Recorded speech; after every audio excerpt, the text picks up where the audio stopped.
हजारों वर्षों से यह आम धारणा रही है कि तर्क और भावनाओं के बीच एक शाश्वत युद्ध चलता रहता है।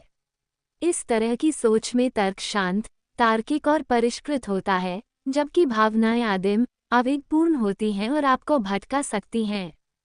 बुद्धिमान व्यक्ति अपनी आदिम भावनाओं पर काबू पाने और उन्हें नियंत्रित करने के लिए तर्क का प्रयोग करता है। लेकिन आधुनिक तंत्रिका विज्ञान ने इस सोच पर करारा प्रहार किया है। यदि पहले लोग सोचते थे कि भावनाएं आदिम और विनाशकारी होती हैं, तो अब हम समझते हैं कि वे अक्सर बुद्धिमत्तापूर्ण होती हैं।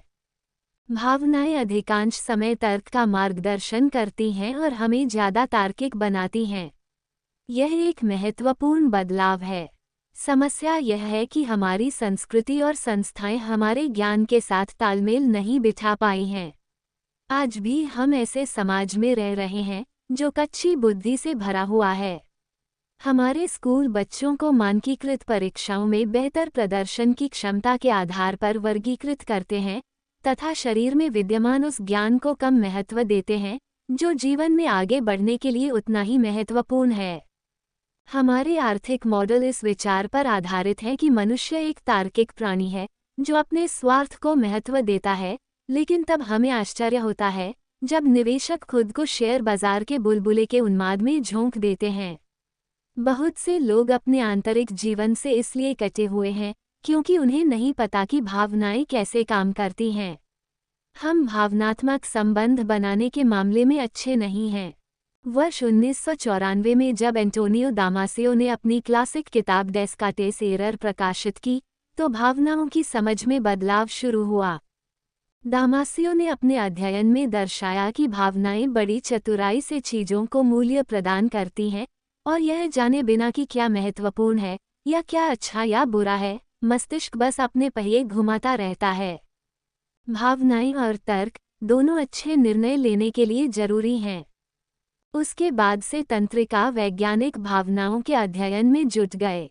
अब हमें इस बात की बेहतर समझ है कि भावनाएं कैसे बनती हैं और वे हमारे लिए क्या करती हैं।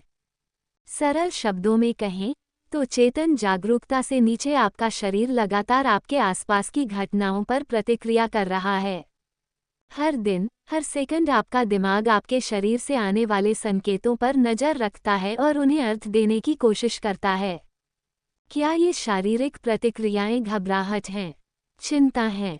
नहीं, दरअसल शरीर सक्रिय हो जाता है और फिर मन एक भावनात्मक अनुभव रचता है।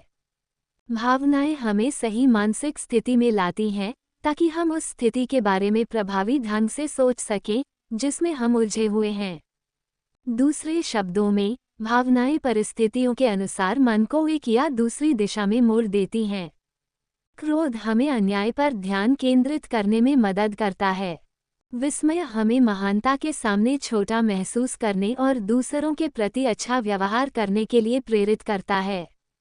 उत्साह हमें जोखिम उठाने की मानसिकता में डाल देता है। खुशी हमें रचनात्मक और सोच में अधिक लचीला बनाती है।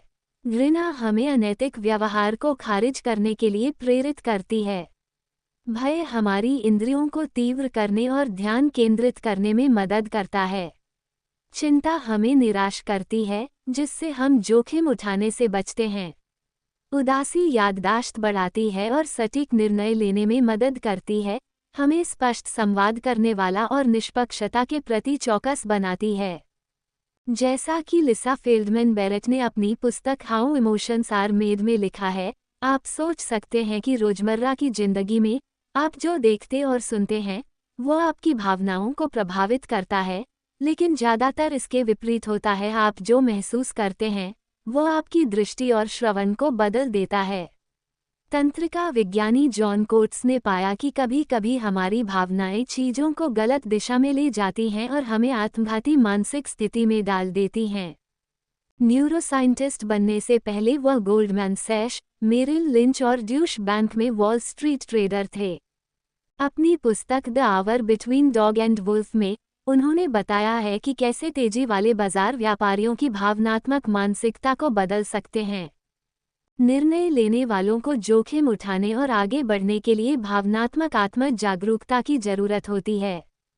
कोट्स और अन्य लोगों द्वारा किए गए शोध से पता चलता है कि प्रमुख व्यापारी शारीरिक परिवर्तनों के प्रति अतिसंवेदनशील होते हैं, जैसे उनके दिल की धड़कनों में बदलाव। दूसरे शब्दों में, वे भावनात्मक मूल्यांकन में असाधारण रूप से कुशल होते हैं। वे अपनी भावनाओं से संवाद करते हैं। किसी भावना को शब्दों में व्यक्त करना उसे सही परिप्रेक्ष्य में रखने का बेहतरीन तरीका है, जैसा कि शेक्सपियर ने मैकबेथ लिखते समय समझा था, दुख को शब्द दो। जो दुख बोलता नहीं, वह भरे हुए हृदय में फुसफुसाता है और उसे तोड़ देता है। मुख्य बात यह है कि जीवन में महान निर्णय लेने के लिए आपको भावनाओं के प्रबंधन में कुशल होना चाहिए।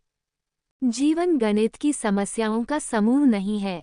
जीवन विभिन्न भूभागों और परिस्थितियों से गुजरने का नाम है। भावनाएं ही दिशा निर्देशन प्रणाली का मार्गदर्शन करती हैं। ये तो हम हमेशा से जानते रहे हैं कि भावनाएं मानवीय संबंधों की कला का केंद्र बिंदु हैं। अब हम समझते हैं कि दुनिया में एक प्रभावी और तर्कसंगत व्यक्ति बनने के लिए भावनाएं जरूरी हैं। फिर भी हम में से ज़्यादातर लोग भावनात्मक रूप से अस्पष्ट हैं। अगर आप लोगों को नौकरी पर रखने, शादी करने, दोस्ती करने, उन्हें प्रबंधित करने या उन्हें प्रशिक्षित करने जा रहे हैं, तो क्या आपको उनके मूल प्रभाव, उनके जीवन भर के भावनात्मक आधार के बारे में नहीं जानना चाहिए? क्या आपको यह नहीं पता होना चाहिए कि वे अपनी भावनाओं को समझने, उन्हें चिन्हित करने और व्यक्त करने में कितने कुशल हैं? जब लोगों को नौकरी से निकाला जाता है, तो ऐसा शायद ही कभी होता है कि उनमें तकनीकी योग्यताओं का अभाव होता है। ऐसा लगभग हमेशा होता है कि वे प्रशिक्षित नहीं होते, उन्हें गुस्सा आता है या वे टीम के बुरे साथी होते हैं। दूसरे शब्दों में, उनमें भावनात्मक कौशल की कमी होती है, जो कि नियुक्ति प्रक्रिया में अक्सर पता नहीं चल पाता। कुछ लोग दूसरों की तुलना में भावनात्मक रूप से बेहद कुशल होते हैं, फिर भी हम इन कौशलों का मूल्यांकन करना जानते हैं या हम उन्हें सिखाने में अच्छे हैं।